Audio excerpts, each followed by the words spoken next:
Hi, everybody, and welcome to Heathen Talk, Season 2, Episode 2. Tonight we are going to talk about mental health in heathenry and some of the obligations that puts on us as heathens and just where those obligations end. We do have our typical house cleaning. If you want to give us a like on Facebook, tweet at us on Twitter. We're always findable under the tag Heathen Talk. It's at heathen_talk on Twitter, facebook.com/heathentalk, heathentalk.com. I think we also have a Tumblr. If you want to get hold of us, you can. You can email us. There's no reason you should not be able to get your questions or issues to the staff. Lauren, Yes. do we have any events to tell people about this week? Oh, don't have any new events to talk about this week, so you guys, come on. Let's get on this. Do still have upcoming events with the Missouri Moot that is coming up in September, as well as the Midwest Winter Moot coming up in November. If you guys have any other events that you want us to advertise for free, guys, and there is nothing cheaper than free, there's a form on the bottom of the events page on our website. Go there, fill it out, and as long as it is a oriented event, we will promote it for you. However, we do have our brand new swag store. We have T-shirts, coffee mugs. I ordered a sticker, one of the window cling film stickers that we have now, so I'll let you guys know how it turns out. All kinds of stuff. We even have kids shirt, and the kids shirts are cheaper than the adult shirts, so yeah, go get you some Heathen Talk stuff. Hit up the festival season. I've got cold weather stuff. I mean, you just, no excuse, guys. No excuse. And as far as events go, I'm going to abuse my administrative privileges and point out that my tribe does have our monthly pub moot coming up the 28th. 28th, right, Matt? Last Sunday of the month? Yeah. Last Sunday of the month. I may actually be able to make that one. Yeah, it's probably going to be at Schulte's again, because we haven't really talked about changing the venue yet, and I'm making an administrative decision. 2 to 8. Yeah, from 2 p.m. to 8 p.m. At Schulte's Sausage House in Seattle, Washington, the District. Everybody come and join us, and to make Lauren smile, I'll make sure that we get that properly put on the Heathen Talk page. Thank you. I appreciate that. But yeah, please get with us if you've got stuff. We want to talk about your events. We want to give you free advertising. We actually had my Kindred had an event today, though it wasn't open, and so I apologize. I'm a little wiped tonight because I don't know. There's something about like hosting like one of those events. Like it's awesome, and I feel good, and then when I get home, I'm just like, hey, I want to sleep for a year. So, but yeah, good times. Been a really good week for us. So I'm happy, and happy to be here with you guys as we are going to be talking about something that's super near and dear to my heart when it comes to mental health. It's an important subject. But before we get to that, we have other traditions. We do. So, as you guys know, if you're returning listeners, and keep up if you're not, we toast somebody who does important things for heathenry every week on our show. And this week, because he is absent and unable to defend himself, we're going to go ahead and toast our usual and long-suffering producer, Mark. Mark when he says long-suffering, he means it. We run him hard. Pretty much, we run him hard, and well, you guys do too, because we make him do all the stuff we don't want to. That's what producers are for, right? Anyways, True. At the very least, he gets paid as much as the rest of us do. Yeah, he gets paid twice what we get paid. He does. That's right. He demanded in his contract, so he gets twice zero. So, yeah, Mark has done amazing things for this podcast. He's always there for us. The fact that he's not here right now took some monumental issues in his life that I'm not going to bring up on here. That's his business to share when he wants to. But let's just say that it took a lot to get Mark to stop helping us out here for a short period of time, and he still feels super bad about it and tells us about it regularly. His dedication has been unmatched, and I don't know how we could do it without him. Hell, we're struggling without him as it is. And beyond the podcast, Mark is a founding member of a group called Larhus Firenzedu, and I'm sure he and Wodgar will crucify me because I'm pretty sure I mispronounced that. That is all about bringing Anglo-Saxon heathenry into the limelight without the Theodish baggage. And it's a fantastic resource. I'm on there almost every day. Cue Theodish baggage outrage from the Theodsman. And if you're You interested, can't see my face, but imagine how much I care. we do have a link to it over on the website under oddly enough links. There's a link there to his site and under Friends of the Show. Yeah, so Well, everybody go visit that. Check it out. Check out his personal blog. Mark is not just a force for heathenry and the general pagan community. He is a blogger to be reckoned with. Oh, He goodness. routinely goes toe-to-toe with some of the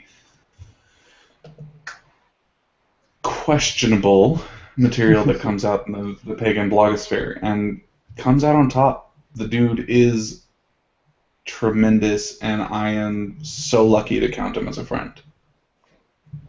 I couldn't have said it better. So, Mark, here's To to you. Mark. Can't To wait Mark. to get you back. So that said, Lauren, what are you drinking? I am drinking some red muscadine wine from a local winery called Wiedeker Wines. Their wines are kind of hit or miss, but because this is kind of left over from today, we try to eat pretty much exclusively local as much as we can on our feast. It's local wine, and it's actually really good. Like, Wiedeker's hit or miss. Sometimes their wines are just reds are a little too tanniny for me. You know, that kind of back of the throat that you get sometimes with tea and good red wine. Good red wine. So this is really good. I'm really enjoying it. It very much reminds me of my childhood because my great grandmother grew muscadines and scapadines, and so it's really good stuff. Like, I was surprised with how much everyone was like, "That's really good." I'm really surprised. Fair enough. So, Josh, what are you drinking? I am drinking Vanilla Otis by Ninkasi because I may be living in the Seattle area, but every once in a while I get homesick for great beer, and so I got to go back to Eugene. So I'm not even drinking Seattle beer today.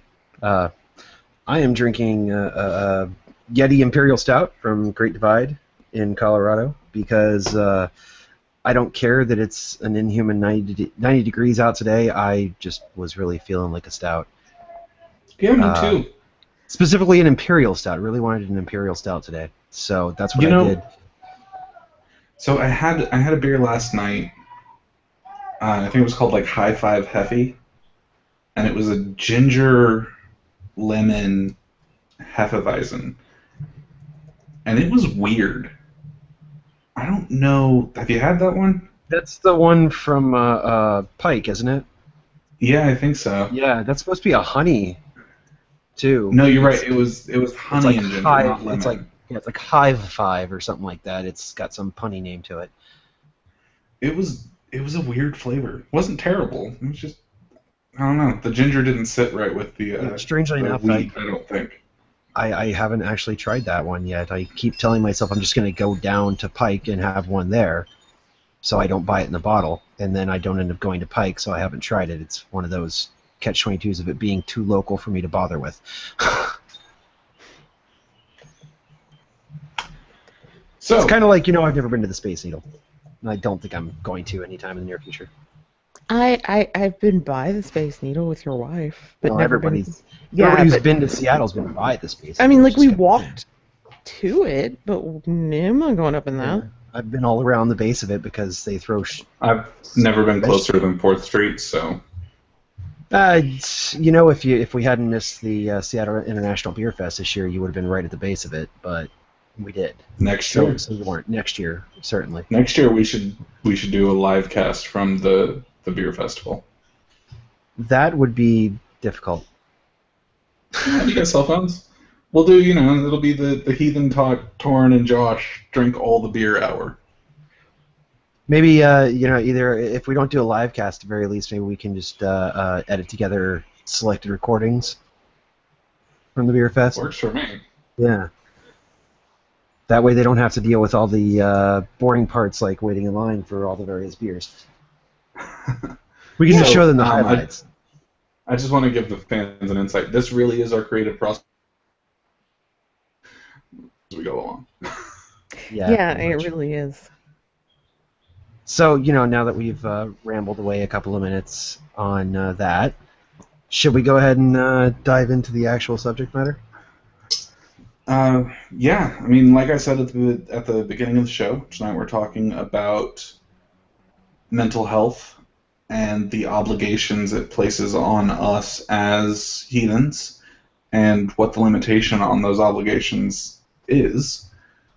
And it should be a really interesting subject, but first I want to make the out-and-out statement: none of us are psychologists or psychiatrists. We do not have any degrees that make us at all qualified to discuss this topic, but we're going to do it anyway. I didn't even take it in college. I took Psych 101. I'm not a psychiatrist, but I do play one on the internet. Say, Psych 101's for people who want to go get degrees to have to work with living people. It taught me one of my favorite words. Vaginism. Sociopath? Oh, I'm sorry, what was that? Vaginism. Vaginism. I don't remember what it means. I remember that it has nothing to do with what you think it has to do with. But it entertained me to no end because I was 18 and, an What does idiot. being 18 have to do with it? All right, fair enough. It would have entertained me to no end if I heard it for the first time today. Exactly. So, Lauren, I know this topic is near and dear to your heart. Right. And I want to start the topic off in a very specific way. Okay. I want to talk about the obligations that heathens have within their tribe, kindred, et hearth, whatever they're calling it, to other members who have mental health issues.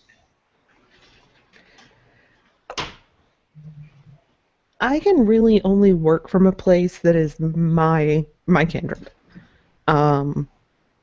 And that's because I don't know what specifically your kindred oath implies. I don't know, and that's, we're bound by oaths, but the oath that my kindred takes is going to be by virtue of just being a different kindred and written by different people. It's going to be different than what your tribe does. So I can only speak from that place. Good point. Yeah, I can only speak from that place.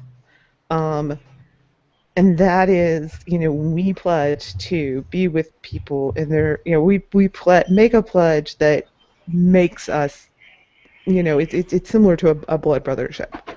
So your tribe ends up in fictive kinship. Exactly. That's what you're saying. Mm-hmm. Yeah. And so my obligation is to do everything I can for that person until it reaches a point that it is disruptive and causing harm to the relationships that are my more inner Inningarth. So, for instance, I'm going to use my kindred brother Einbar because he listens to the show, and I like to use him as my example because I know I can pick on him and do this, and he doesn't care. Let's say that my kindred brother is having some serious mental health issues, and becomes homeless. All right, come stay with me. Develops a drug problem. Okay, you can stay with me, but no drugs basically until the point that it starts affecting my marriage. And when it starts affecting my marriage, or if I had kids and it endangered those kids or my husband, then that's where the line is drawn for me. And it has to do with kind of that levels of relationship. But once again, I don't know what I don't know what kind of obligations, what oaths people make. in their own group, so it's really hard for me to say. But for me, I'm going to do everything I can to try to help that person get treatment. I'm going to do everything I can to try to help that person. We went through this. And I apologize, guys. This is hard for me to talk about.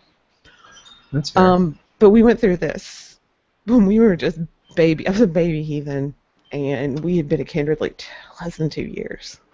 And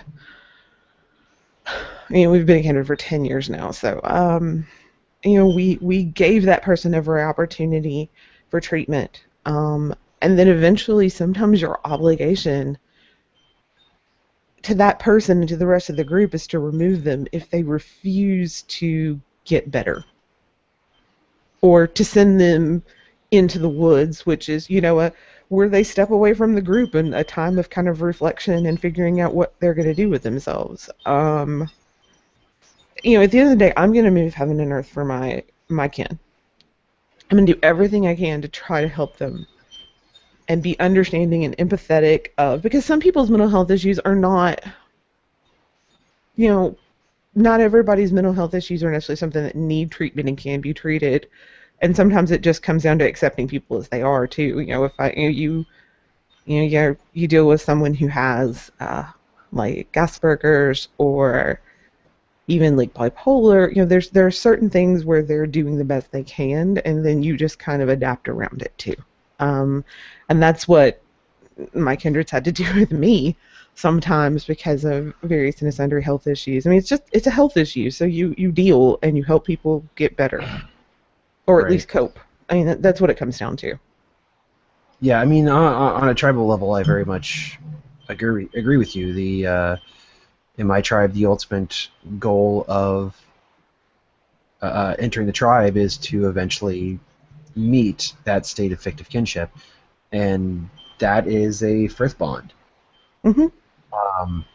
And when I'm in frith with somebody, I do have the responsibility to, bend heaven and earth to do what I can to help that person with whatever it is they need help with. And I also have an obligation to maintain my relationships with them. And sometimes that's going to take a lot of work if that person happens to be mentally ill. So my wife is laughing at me for reasons that I'm not going to go into right now. Totally made me lose my train of thought for a second, so back it up, switch it, reverse it, new track. The point being that I have an obligation at that point to do everything I can to maintain the frith of that relationship, just as they do.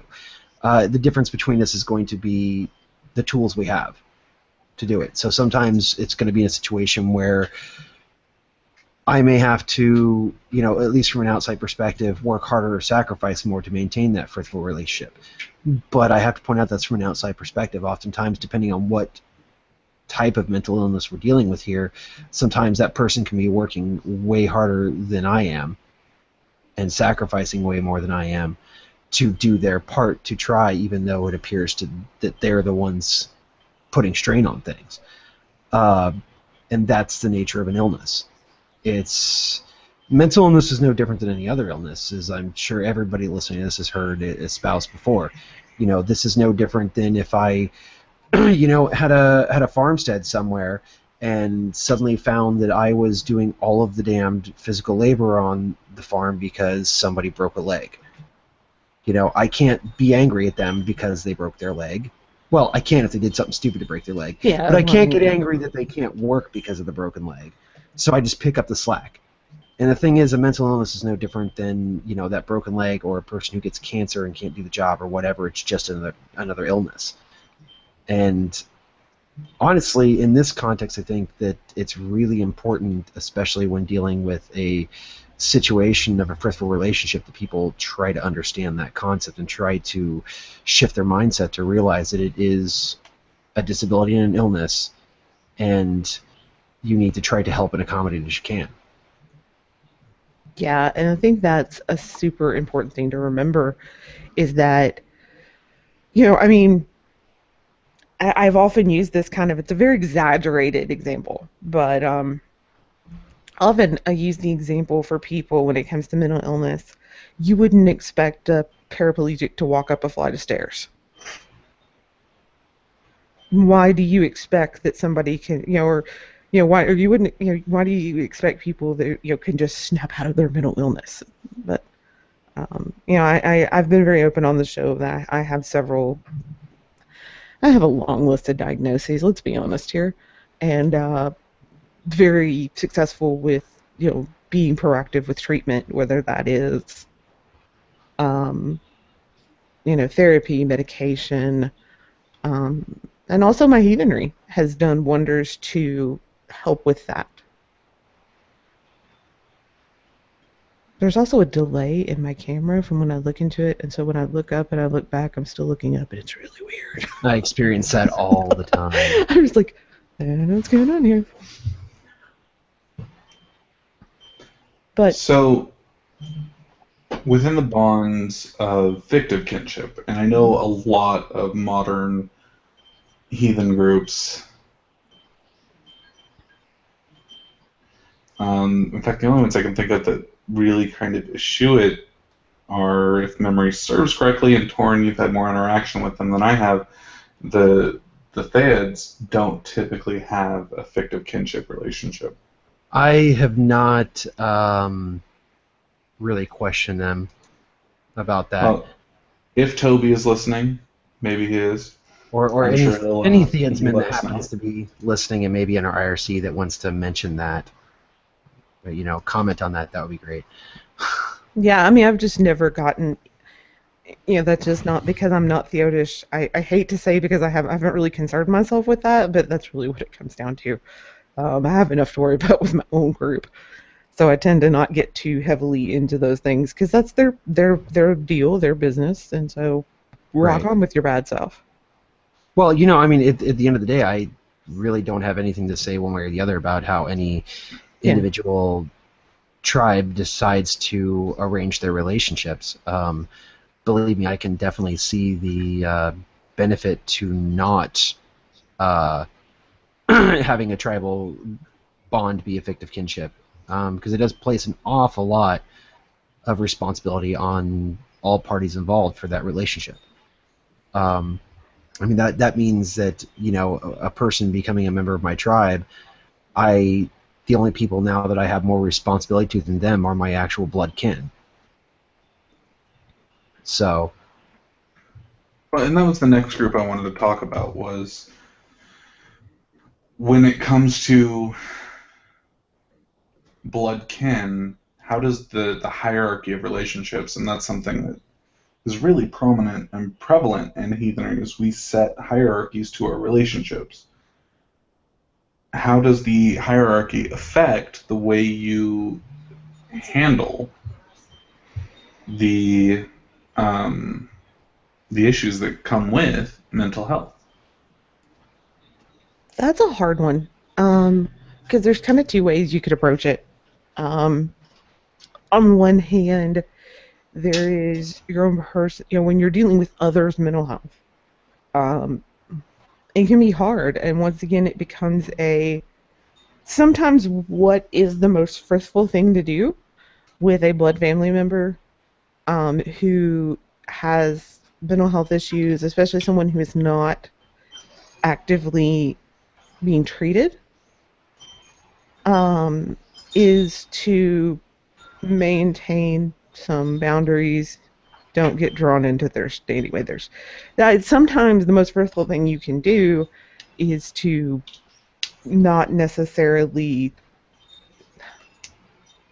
engage. Don't put yourself into, if you've got someone in your family who has issues, and there's someone who, because of those issues, like to cause a lot of family drama, sometimes the most fruitful thing you can do is not engage them.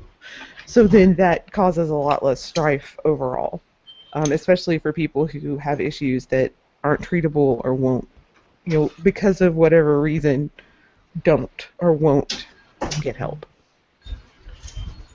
yeah, I mean, we definitely practice that in my family. There's quite a bit of crazy in my family. both my personal blood family and my in-laws. And Your a lot of in-laws are time. from the South. We don't ask if you're crazy. We ask what side it's on. Depends on the in-law you're talking about, honestly. But yeah, but Yeah. But when it comes down to it, sometimes limited interaction is the best. You still have to. That's the thing we tried to explain here before. I think we did an episode on Frith, right? Mhm. Yes. Yeah, and we talked about on that Yes. episode that, Frith doesn't mean that you're best buddies. It doesn't mean that everything is always fine and happy. It doesn't mean that it's all smiles and laughs and all that. It just means that you have obligations to one another. And I keep my obligations to my family. I don't always contact them if there's good reasons why I shouldn't at any given time. But, and I'll admit, personally, my relationship with my mother, I love her. I am a good son who calls her on a somewhat regular basis, and we exchange really meaningless small talk, and we tell each other we love each other, and then we hang up, and we talk to each other again in a couple of months. Because my mom is interesting, and we don't always see eye to eye on things. But that kind of interaction for us, is the most healthy we can be. And given the need, I'll always be there for her.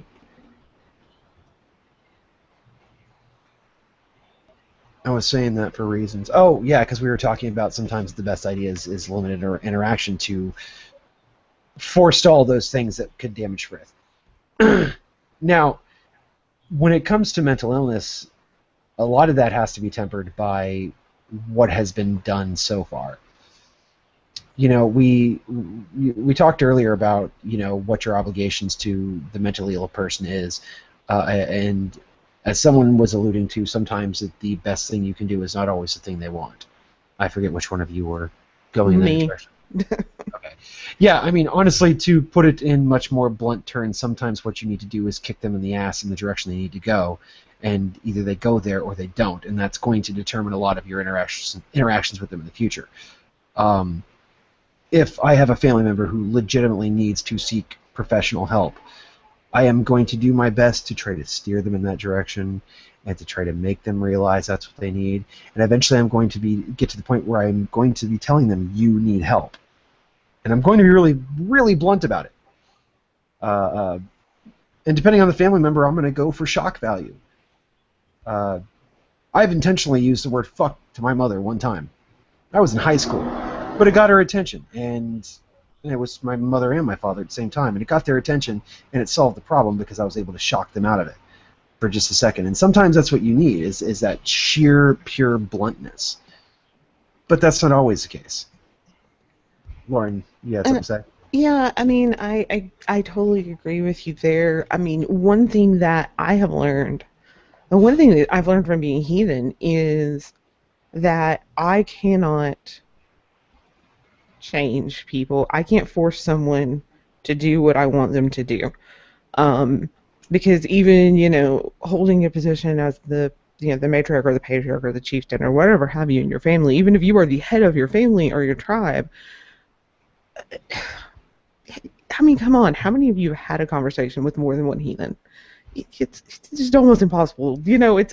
We as a religion attract very strong-willed, strong-minded people. So, that actually, I mentioned something last week. I said a group of heathens is called an argument. Mm-hmm. One of our fans actually quoted me on Twitter. Nice. And it warmed my heart. Hashtag a group of heathens is an argument. But I mean, yeah, definitely. So when we look at those things, I mean, you have to sometimes also accept that sometimes people are not going to change, and so then the decision. But you know what? We talk about this in couched in terms of mental illness, but the fact of the matter is, this is just life. And you could say the same thing. I hate to pull into the male stereotype, but my husband hates going to the doctor, won't go to the doctor, has to be practically dying before he'll go to the doctor. I And it totally annoys sympathize with him on it that. annoys me so much. I won't tell stories on it, but it was in it. Oh, you're talking about something that just eats me up. So, but you know what? I cannot make my husband go to the doctor.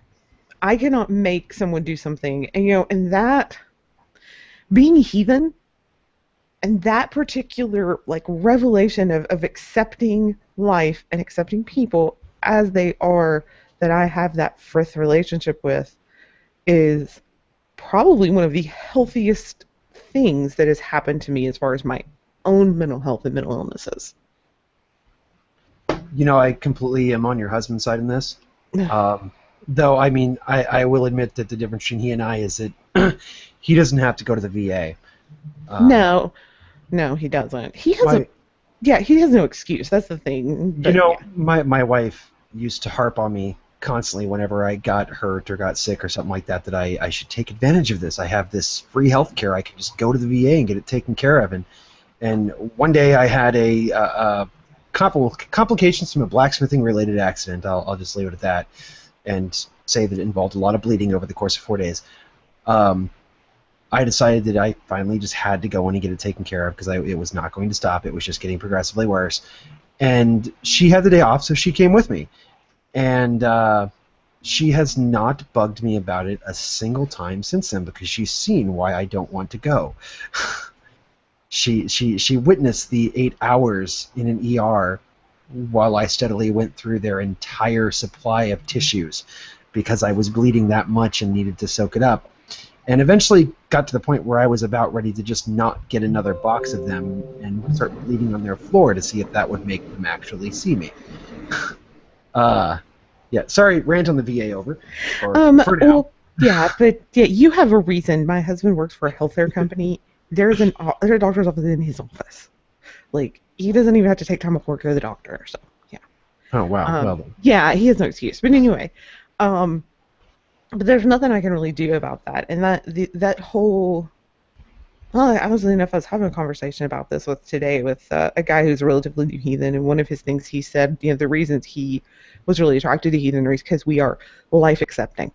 We are accepting of, and you read even, and maybe this is my own interpretations of reading some of the sagas, it seems to be that people accepted other people for who they were, so long as they weren't bringing kind of dishonor or things to the family. They loved their family so wholeheartedly and so just encompassingly that they love them for who they are. But and that like I said, it's sometimes I think like if you're someone that has anxiety, especially, heathenry is so great because heathenry really does help you like just accept that there's no like eternal punishment waiting for me. There's no, a lot of things that cause me to kind of have existential anxiety are no longer there because I'm heathen, and the answers that heathenry gives me makes so much more sense. Now I just get anxious about like stupid stuff, but yeah. Yeah.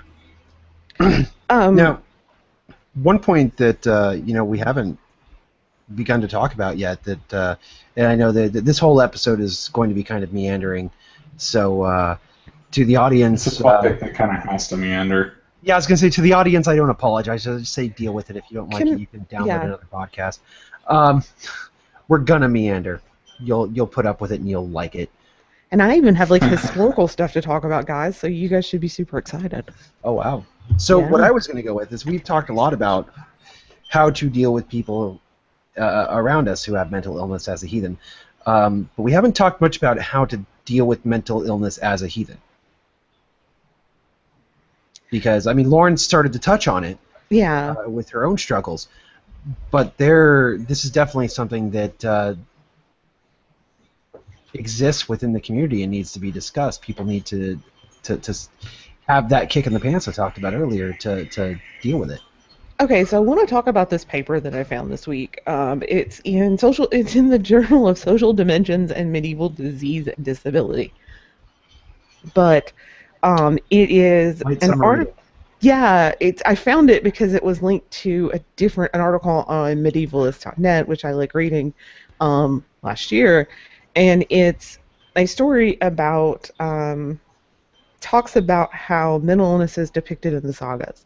Now, some of these are post post Christianization sagas. I get that.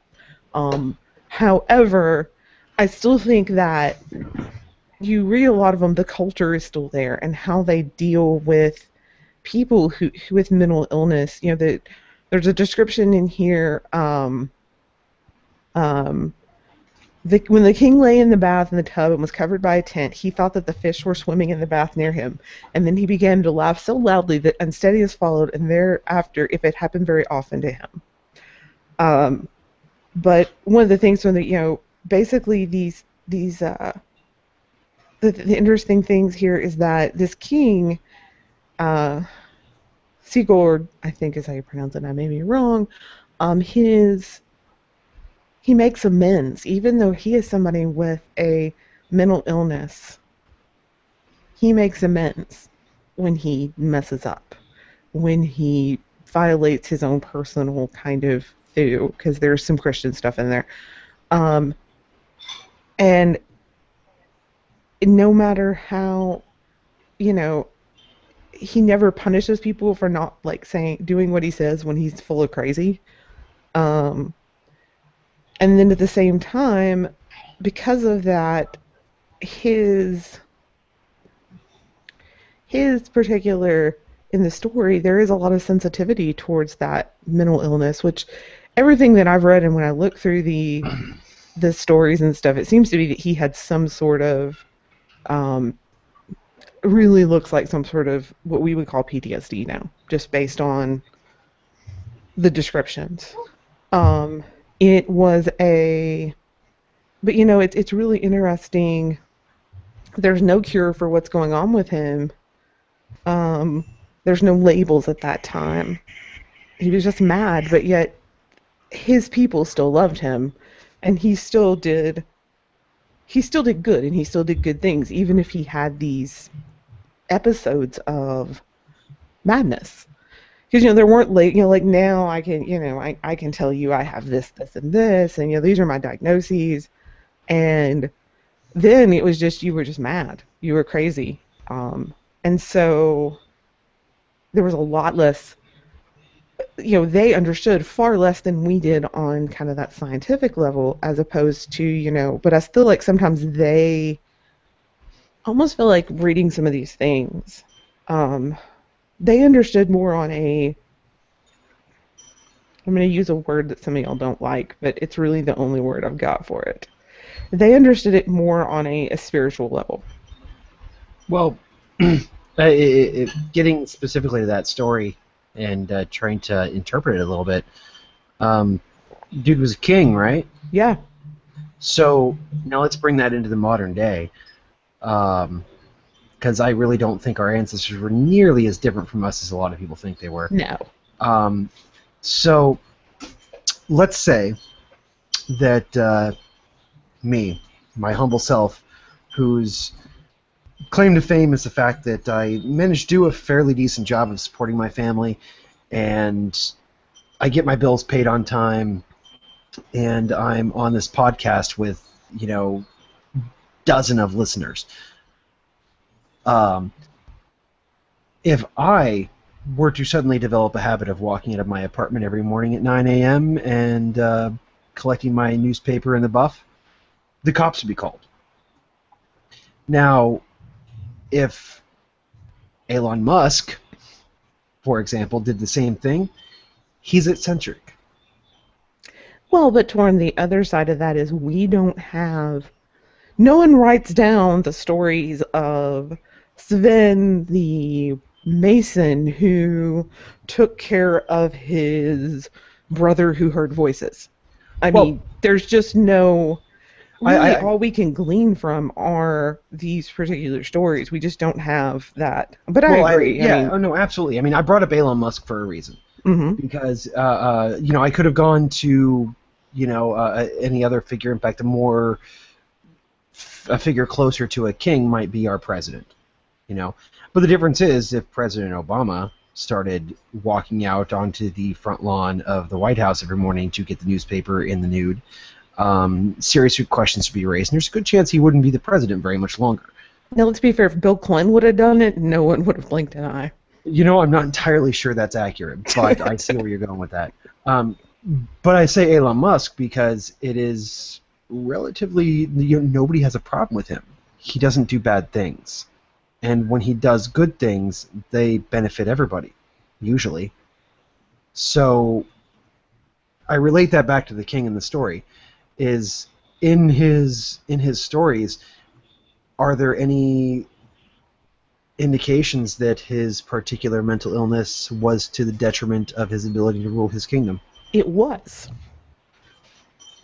But because the people accepted that he was mad, they would go against those incredibly stupid and dangerous commands from the king, and they would not be punished for it because he recognized, just having one of those days. Just had a little episode. But I wonder how long he would have been king if he would have punished people for not following his orders. Exactly, and that's the part that I took away from this. The thing that I took away that was important to me is that even though he was mentally ill, he was having all these issues. He still made amends for the things he did in his fits of madness. He took his, he actually did what he was supposed to do. And that to me was like, I don't know. So he recognized he recognized he had issues and dealt with them in the way that he was able to. Right, in what I think a very heathen way, where he was able to make a recompense for those issues. Right. So, that goes right back to that whole thing we were going into, skillfully done, Lauren, about, being a heathen yourself with issues, with mental issues with that particular disability. Is I think, and this is going to sound just as cliche as it sounds, in any 12-step problem, but the first step is to realize you have a problem. And how you deal with it is paramount. Our illustrious producer, my thrall Matt mentioned earlier. God, I keep losing my train of thought tonight. I blame this on the fact that I've spent all day on a really, really difficult mental puzzle at work. Speaking of mental disability, I'm pretty sure I fried my brain today. Matt? Yeah. What was it you were saying earlier? I'm going to make him talk. I was saying the difference between a struggle and a mental health issue is you can fight, you can continue to work, and as long as you're making progress on your own, then it's just a struggle that you can deal with. When you reach the point where you can't help yourself any longer, and you realize that it's just too much for you to handle, then you need to go get help from your community. And whether that be psychological help from an actual psychologist, or you need to start talking to people, there has to come a point where you realize that you're not in the power to help yourself anymore.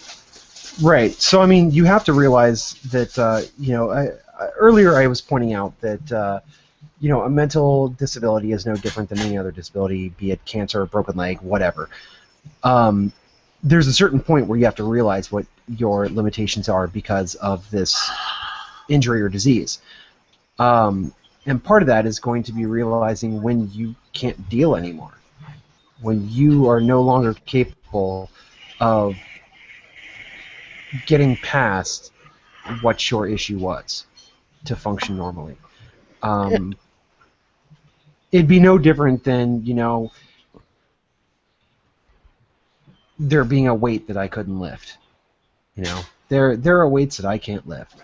And when I run into those weights, I'm damn well going to try to lift them because I'm a man and I'm prideful and stupid. But when I get to the point where I realize this just isn't going to happen, that's when I try to get help with that weight. And mental illness is no different. If you get to the point where you can look around and see that you are not dealing, that your relationships are suffering, that you're not making the right calls and the right decisions, then that's the point where you have to get help. And you're not always going to be able to recognize it. Sometimes you have to listen to those around you. And this goes back to the whole thing that we've always preached about Frith, the whole thing about webs of reputation and recognizing the people that you just should listen to. Everybody's got those people in their life that, that if they're honest with themselves, they realize they just need to listen to that person. That person has their best interests in mind, and it's not stupid.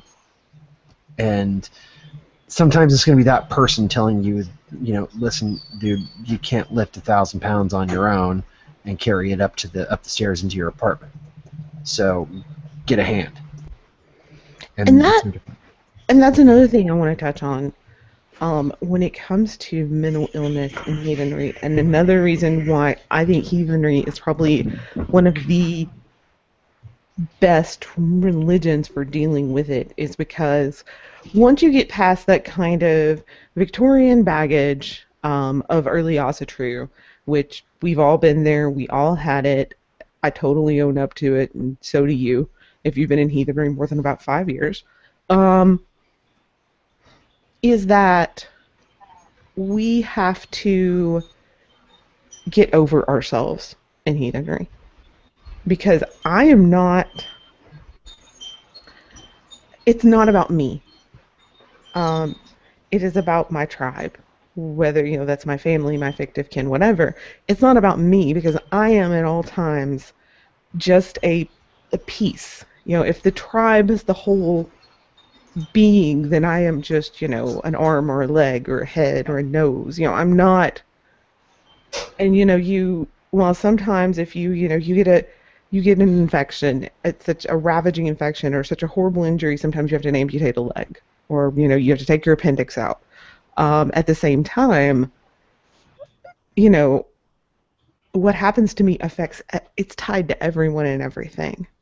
So I think one of the great things that really, once I got out of my head that I don't have to be big gung-ho Viking, self-sufficient shield maiden, is that I know that there are people in my life, and who are my kin, and even, my blood kin, that if I am seriously having a crisis and I need help, I know there are people I can call at 2 o'clock in the morning if I absolutely am having, a crisis.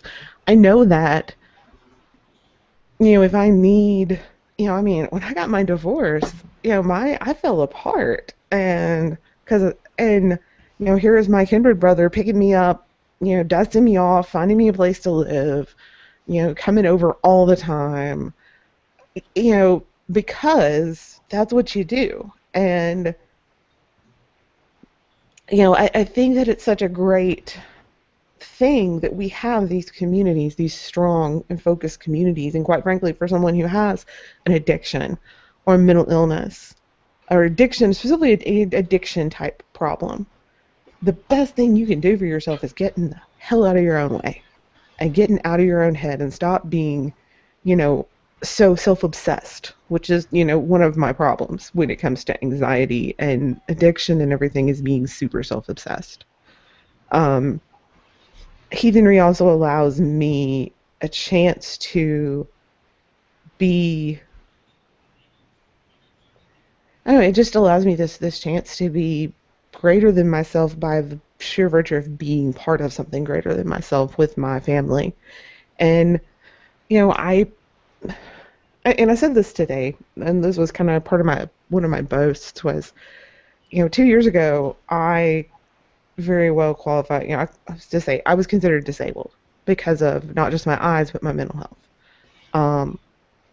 But because of kind of my renewed, super strong interest in, being a better heathen, I got treatment. I went to therapy. I started taking my medications. I did other things. I spent more time with people who mattered. And I repaired relationships. And now, I went from that point to where I had agoraphobia to the point I didn't like to leave the house by myself. I would have panic attacks to, basically a lot of those mental health issues I had at that point on my, my medical chart says remission. I have a full-time job. Well, starts part-time next week. I have a job. I go to school full-time. I'm an ambassador for my university. I mean, I have made this 180-degree turnaround.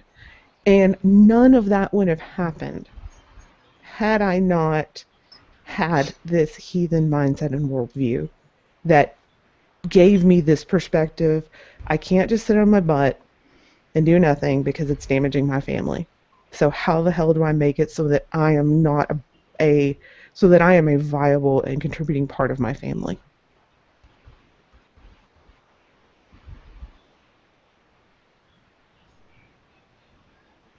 The silence is us waiting for Josh to actually express an opinion on the topic. Sorry, guys. I've been multitasking, if I'm going to be honest. That's right. That silence is also me being incredibly jealous of my wife, who was just standing with the refrigerator and freezer door open, just standing there, soaking it in, because it's like 85 degrees here, and there are some people out there in different places that may think that that's a problem with us. That's why I'm on the porch, man. That's why our producer Matt is out on the porch right now. My girlfriend's got the sliding glass door open and a fan on, and I'm stuck in my room with no fan because I'm on the the show. There's a fan blowing in my room, and I had to specifically point it away from me because it was picking up on my mic. My wonderful wife did bring me an ice pack, though, because she loves me, and she's better than your wife. And that's to all of you out there. It's just an objective fact. I have the best wife. I will just yeah. So my wife can beat up your wife, etc.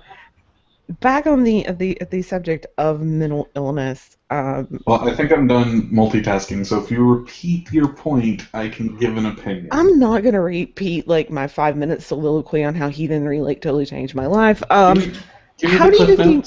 Okay, so basically my premise, I'll give you my premise, you can respond to that. My premise is that the worldview of heathenry is probably one of the best to adapt for someone with mental illness because it gets you out of a place of self-obsession, especially people who have anxiety or addiction issues. I think that's a really strong point because we live in a culture that even when we're dealing with things like addiction or mental illness, we focus very heavily on the self and on how it isn't our problem or our fault. And mental illness obviously isn't anyone's fault, right? I mean, that was specifically towards addiction. Addiction's mental illness.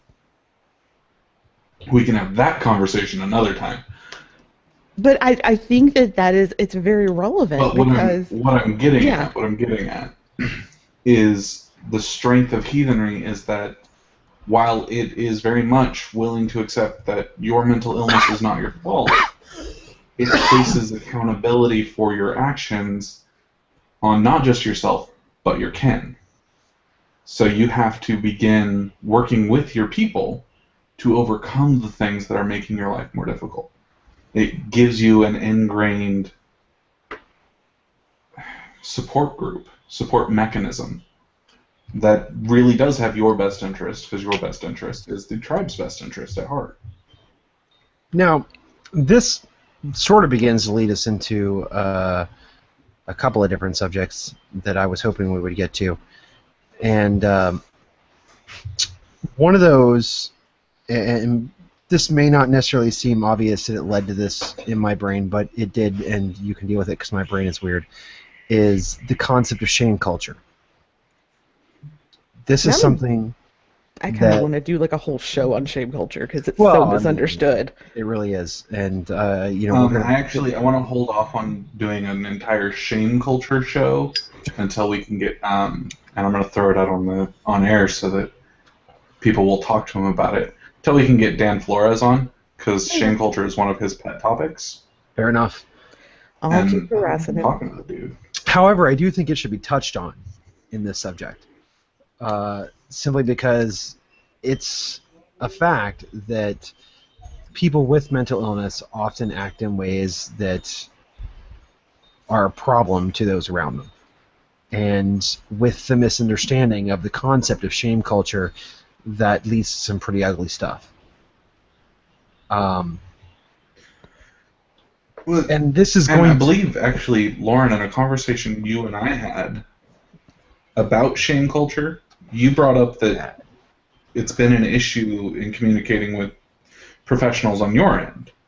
Yeah, it actually has caused some issues with my new therapist. I have a new therapist. I just started with him a few weeks ago, but my old therapist, I would have to like rephrase shame culture into something else because the word shame is such a triggering word. Not so much to people in treatment, but the people who give treatment seem to have this huge aversion to that word. And you know what? They need to get over it and deal with the culture of the people they're treating.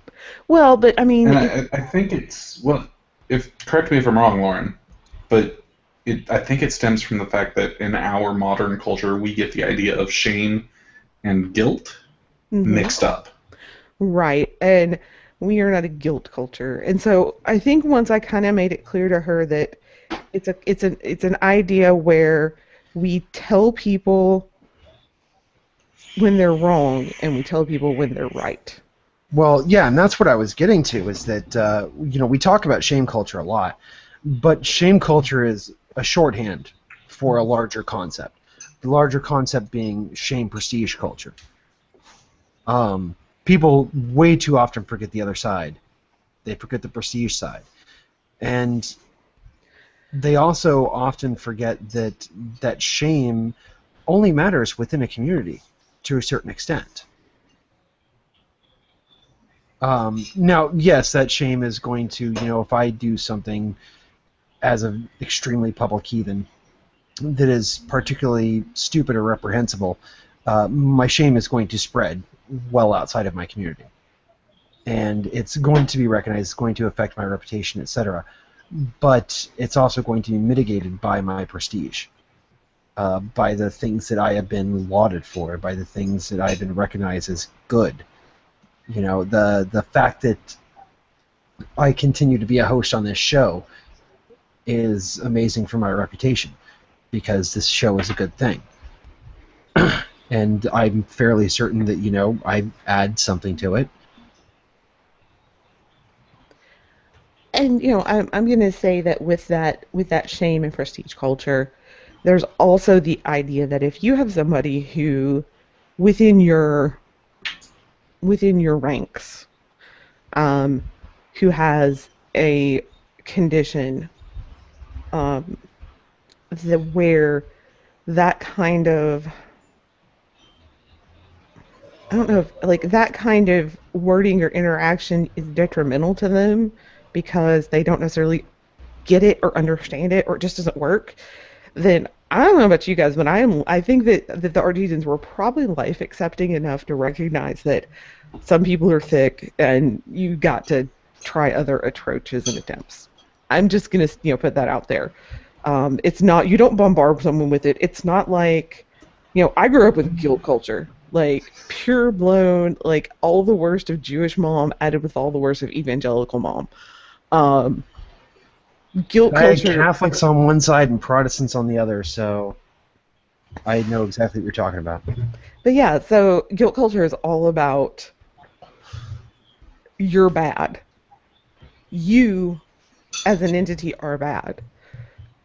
Whereas the approach that heathenry has, and yet another reason why I really, really think it's so empowering for people with mental health issues, is what you are doing is bad. Your action is bad. Because actions can be changed. You know, if I tell you, you know, if I tell a child they are bad, that is so much different from me saying, you know, hitting your brother is bad. I'm talking about their action, and we put so much emphasis on what we do that I think, like I said, that's another. I can change actions. I can't always change my thoughts. I can't always change how I feel. But man, I have control over what I do, and that to me is such a. Like I said, I feel so fortunate to be heathen as someone with a mental health issue, because I'm not in a culture where I am being told that if I had more faith, if I just believed harder, if I did this X, Y, and Z, then I wouldn't have these feelings or emotions. It's not like that. And that is so freeing and so empowering to a level that I just really don't know that I can really, truly, properly express it.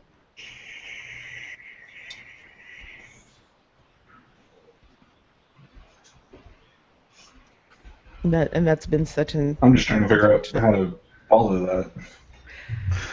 Sorry, it I was got my nothing to turn. add that's any more. So how about some questions? Because we do have questions, and it's a think little that'll be after good, 10. yeah. So I'm gonna go ahead and go up here and start with. I'm gonna stop you real quick. Uh-huh. Josh, we need to stop letting Lauren be the one to talk about what time it is, because she keeps talking about time in the Savage Lands, and it doesn't make sense. It freaked me out a little bit. I was like, it's 10 o'clock? Jesus, I had plans. It's not 10 o'clock. It's 8 o'clock. It's 10 o'clock. 8 o'clock is reasonable. It's 8 o'clock is reasonable, and that's what it is. So as the boss, I'm making a declaration. Time zones will now effectively run off of Cascadian Mean Time. So instead of this, bullshit Greenwich Mean Time, it's now CMT, Cascadian Mean Time. Yes. That's the time it is. The rest of the world can catch the fuck up. You know that's what? one. Here's the thing, Josh. Normally, I am like, sure, whatever, but it's like 10 p.m. in my time, and that's a little too late for me to try to do time zones in my head. So, we had a question. Nesma asked, "How's heathen helped me specifically with my mental health?" I think I've shared enough about that. I'll be honest. Veterans have a lot of obstacles when it comes to getting help, and the independent Viking warrior thing, I think, similar keeps people from admitting a problem is beyond them and needing help from the community. So, how can we, and that's actually, as far as mental health topics, that's one that you see in the sagas when you talk about, people coming back with, what we call PTSD now. It's been called shell shock. It's had a million different names, but it's all that kind of the emotional and mental health toll that war can take on some people. So, Torin, I want you to touch on that one first, being our resident veteran. Well, I'm glad that that question came up. I had been wanting to go in that direction anyway. And I think sometime coming up soon, we're going to have the next military coup episode. It's got to be soon. I think it's been at least 3 months. Yeah, we're going to have to do that in Ladies' Night soon. Yeah, and I am specifically planning on talking about the benefits of tribe to the military, which I think is really what we're talking about here, is the military person coming back does often have various issues. You'd have to be living under a rock not to have heard about, all the veterans coming back with PTSD, all the various issues with adjusting to civilian life, et cetera, et cetera. These are problems, even for somebody who didn't go anywhere and do anything. I spent my entire time in the military in the United States. I never left our borders. I like to try it, especially when we're talking about veterans, and just be upfront about that there are some things that I just cannot know because I didn't leave the States. But even so, adjusting to civilian life was difficult, which means I can't even begin to fathom how hard it is for somebody who experienced combat. But the thing is, one of the things that the military really drills into you is the concept of tribe.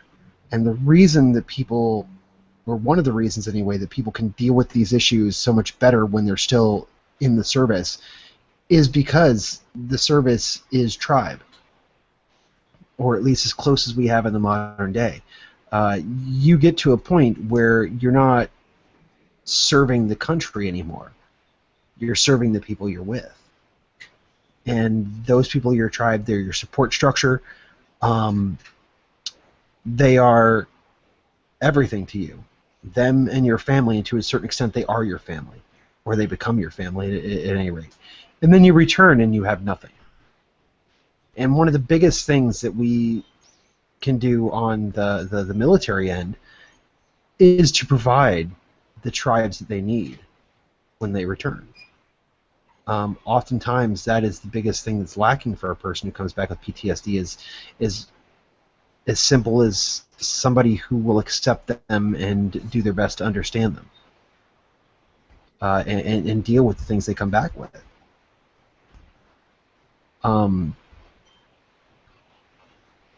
Listening is a huge thing. Listening and reacting in the way that you need to react.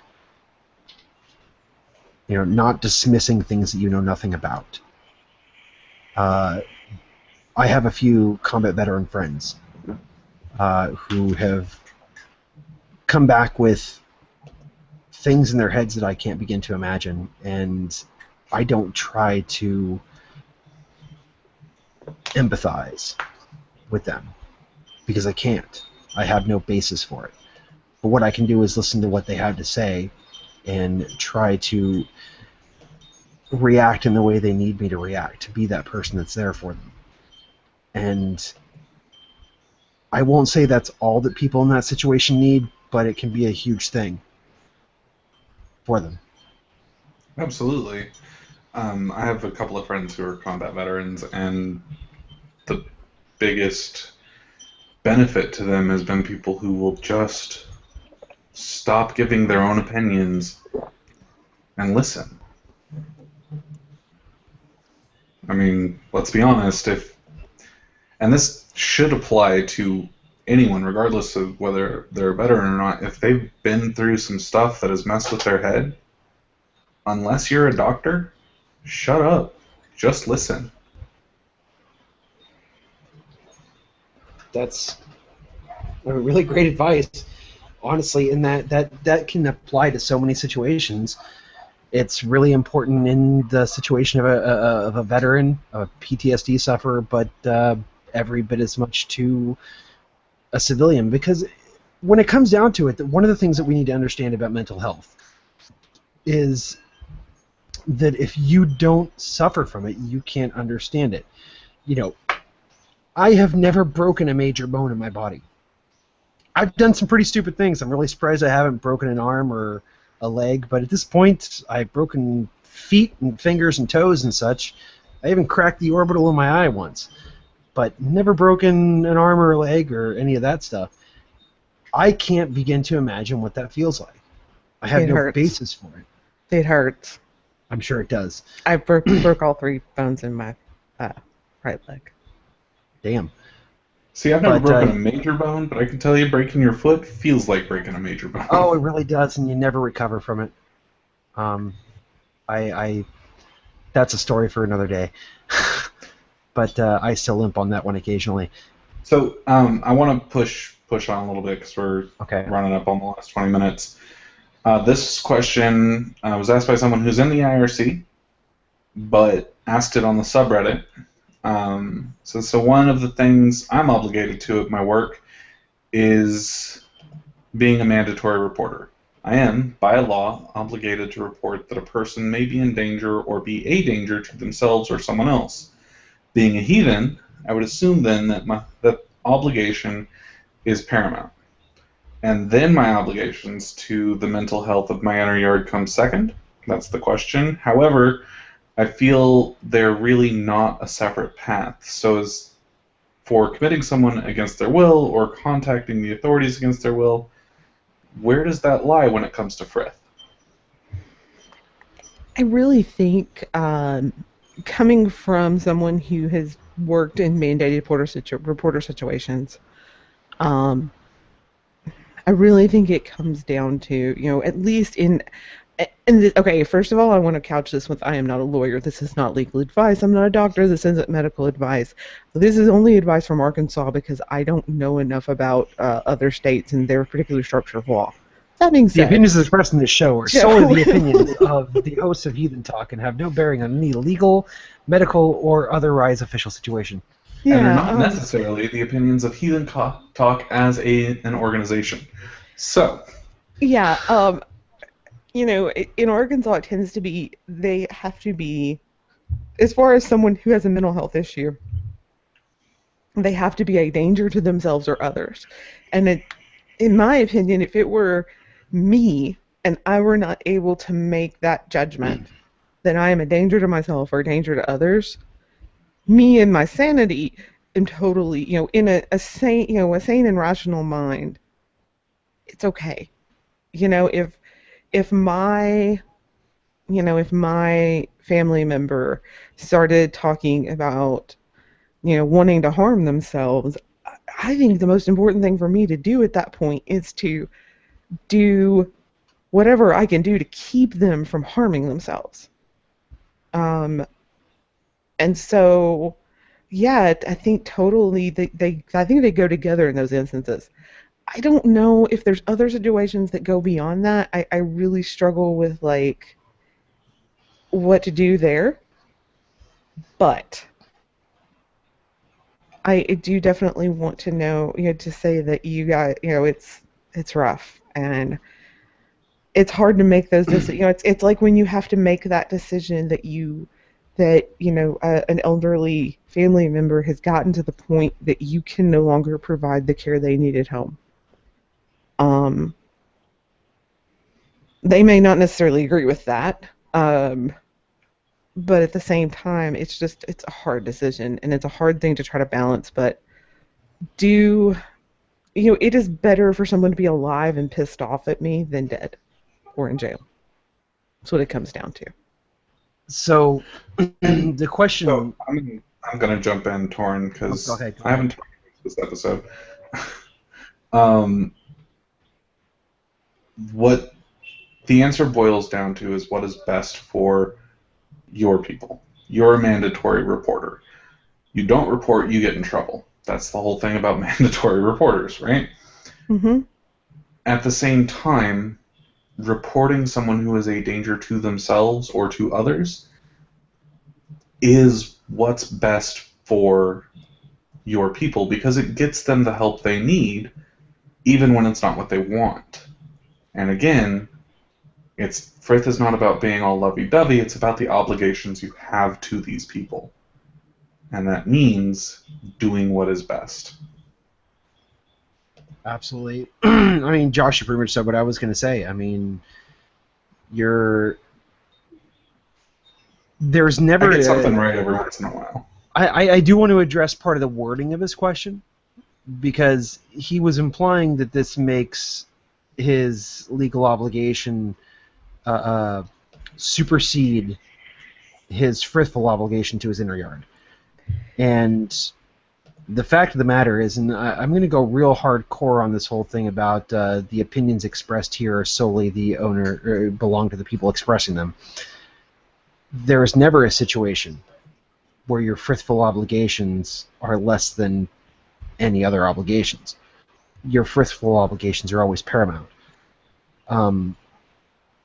In this case, the two coincide.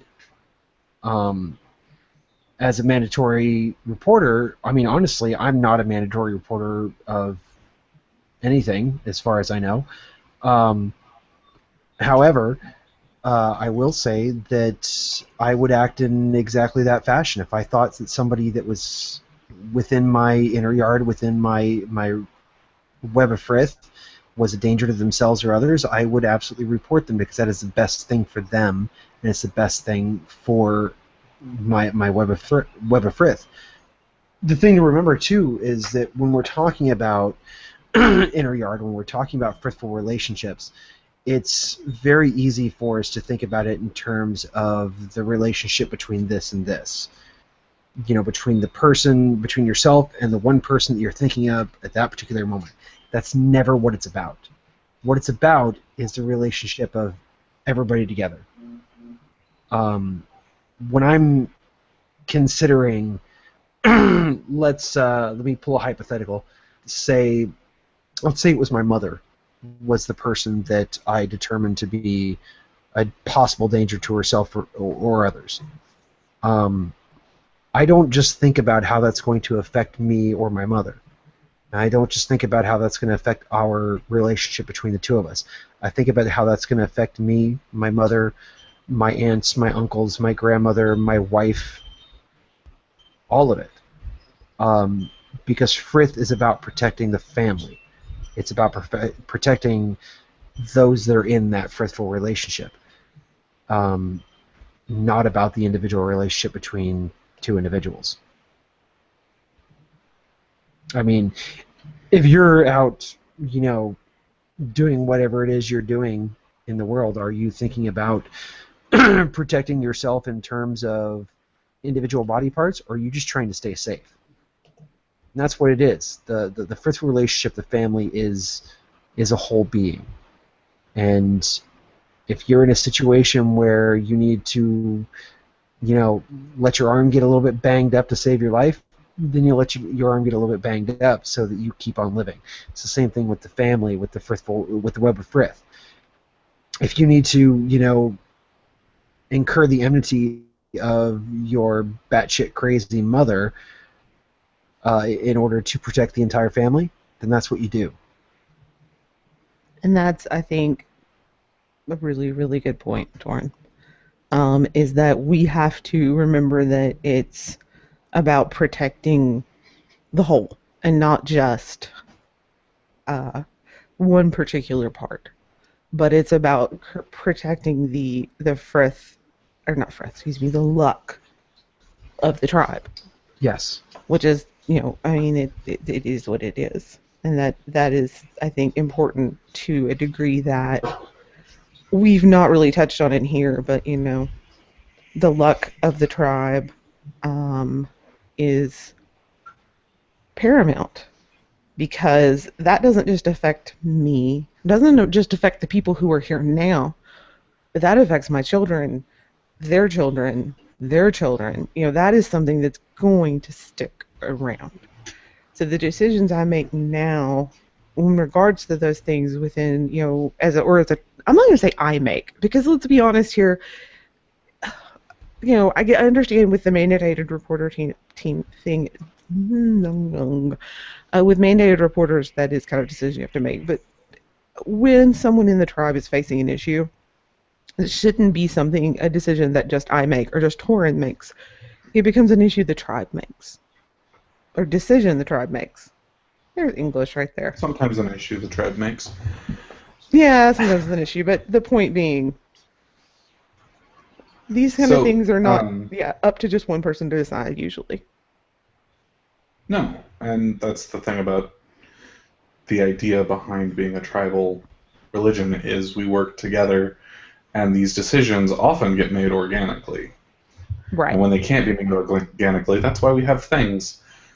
I want to get to Brent's suggestion. Brent is a longtime fan of the show. We love the guy. We've had drinks with him. He's a wonderful dude. He suggests that mindful meditation and things like that can be useful when dealing with mental health issues and shouldn't be looked down on within a heathen context. And I completely agree with him. Most people don't really know what I do for a living. I'm a customer service rep. It's what I do. I've been doing it for so long that I'm excellent at it. I expect condolences to come from the vast majority of our audience for the fact that you have to do that. I'm fairly certain, because I know where some of our audience live, I'm fairly certain we may have actually talked. But when I get done from work, after getting yelled at by people for 8 hours trying to fix their issues and maybe make a little money, I have to do something to get my head in the right space. Because if you don't, a job like that can consume you and can cause problems. And you know what? I feel no shame about doing a little meditation. And if meditation helps you deal with whatever issues you're dealing with, do it. It's helpful. It is. I mean, And yeah, that I get doesn't up every mean morning. we're not necessarily just talking about, the Eastern style meditation that you see being very, very popular in the modern culture. Just sitting down, collecting your thoughts, relaxing, focusing on one thing, and letting your brain just kind of heal itself. Just kind of work through the issue. I'm gonna throw this out here. There's an app called Bulb, and it's free. It's on Android. I know it's on Android and iOS, and it is pretty much just an app. And you put the whole point of it is to concentrate and match your breath to this moving circle. And that's all it is. And let me tell you what, that is the greatest like mindfulness tool because it allows you to take your mind off all the things you're obsessing with and just focus on that little circle and matching my breath to that circle. And I always recommend it to people, even not people who are cuckoo crazy, because it's awesome. Well, and Torin, you work in a labor-intensive job, A little bit. but I'm sure even you find yourself in some of those tasks you do every day where you just kind of shut your mind off and go on autopilot, and it helps you get through the rest of the day. Well, I mean, sometimes you have to.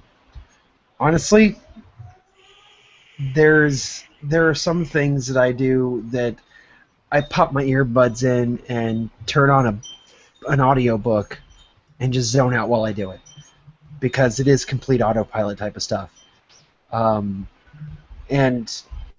the real skill is knowing when to hit the pause button and engage your brain again. The last 2 days I haven't listened to a damn thing because I've been dealing with some pretty mentally intensive stuff at work. Anybody who deals with automotive anything understands when I'm talking about electrical issues. But yeah, absolutely.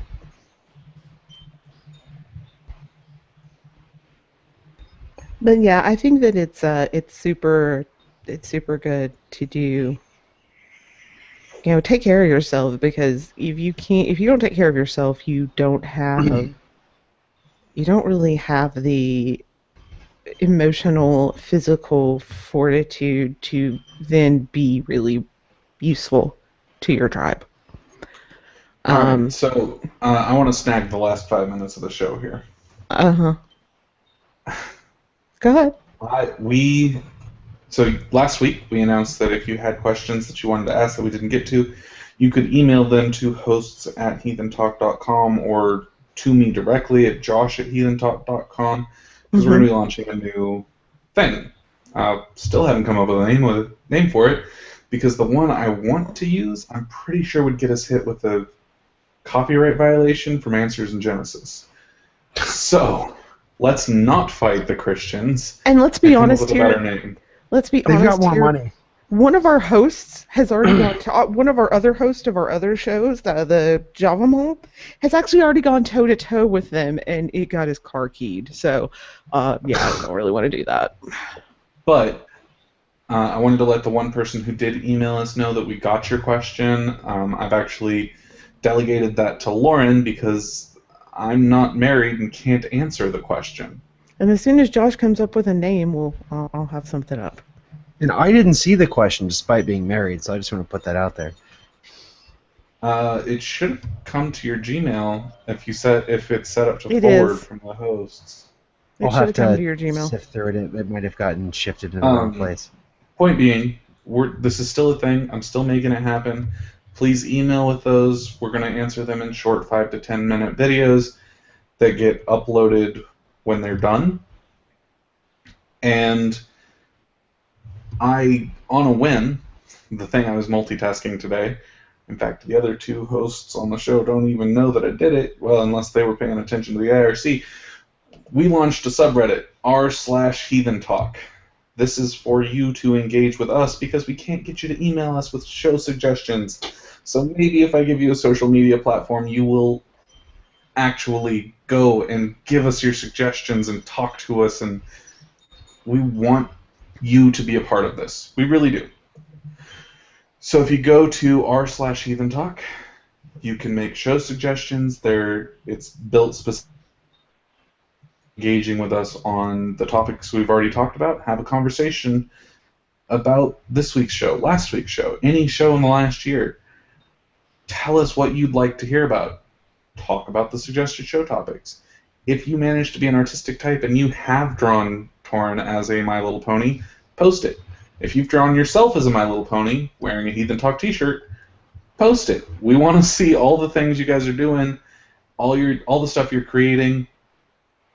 And if you think that you would be a good addition to the Heathen Talk family as a podcast, record an episode and post it so we'll see it and look at it and tell you what we think. We want you to be engaged with us and engaged in this project. Absolutely. Torrin? Absolutely. Okay, I'm going to go ahead and guess that's an opening for me to get to one of the topics of this show that I wanted to get to that hasn't really been gotten to yet. If you can do it in 2 minutes. Going to pontificate on it for as long as I damn well feel like, because We started nobody's late. stopping us. Yeah, we started late, so I'm going to take those 3 minutes or so to do this. Circles of obligation. It is a simple fact that you are not responsible for every human being on this planet. There are going to be people who have mental illness who not only can you not do a damn thing about it, but you're not responsible to even give a crap. And let me couch that by saying you should at least recognize the fact. You know, if somebody, I think a big example of this is social media. Because social media is open to everybody. You are going to encounter people that are going to have certain issues. I see this constantly pop up on Facebook of people who are either not talking about it but very obviously suffering from various mental disorders, or who are even at least honest about it but then expect that mental disorder to be an out or expect to somehow get special treatment because of it. The fact is you have circles of obligations as a heathen. We talked earlier about your inner yard, you know, about your web of frith, your frithful obligations. Those people, you are absolutely expected to bend over backwards and do every damn thing within your power to help them and to maintain that relationship, to maintain the frith with them, and to try to get them to be everything they can be, to be happy and to be the people they can be. Going outside of that, you have your particular little in-group, your friends, and so on and so forth. There's going to be a certain part where you have to cut ties with those people if they are becoming a problem. There's at least one person in my life recently that has been cut off from a significant portion of my peer group because we tried our best with him, but he succumbed to addiction, he succumbed to other mental issues, and has basically been written off because he's becoming damaging to the rest of us, trying to maintain a relationship with him. And then outside of that, you have your community. Your responsibility within your community is the fact that you have to live around these people, and their success does, to a certain extent, impact your success. You should try to help these people, but definitely not to the detriment of your friends and family, or to your own interactions with your friends and family. And then you have the rest of the damn world, who you have no obligation to at all, outside of the areas that they're going to affect you and your kin. My point in this is that nobody is trying to tell you, with the things that we brought up in this episode, that you have to be some crusading Superman who can somehow help all of the mentally ill people that you run across. You simply can't do that. There's going to come a point with any interaction with these people that you just have to step back and say, not my monkeys, not my circus, not my football. Fuck it as long as you like. It's not mine. And move on with your life.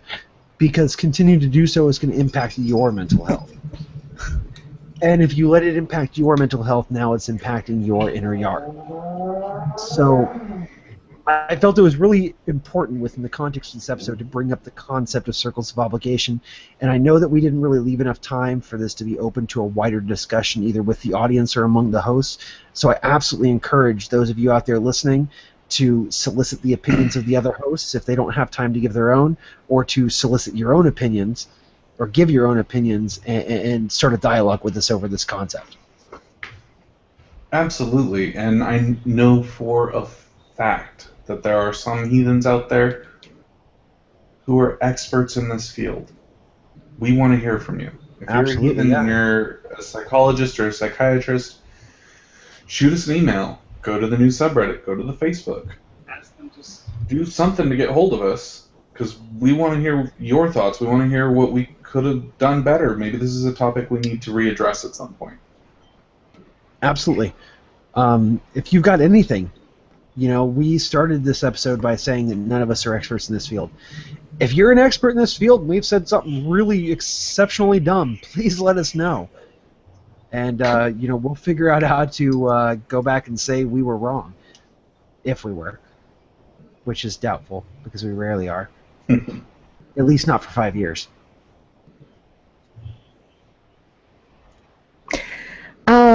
Otherwise, go, like I said, go find us on Facebook, Twitter, we're everywhere. Instagram, I am starting to post educational memes on our Instagram, and then they go to our Twitter and Facebook. So if you like, even though he's not doing his producer duties right now because of real life situations, pretty sure Mark still logs on to Instagram every once in a while, and Mark loves it when you post things to Instagram. Yeah, but I am trying to combat the brositry memes I see constantly with nice educational memes about heathen terms. So spread that for me, please.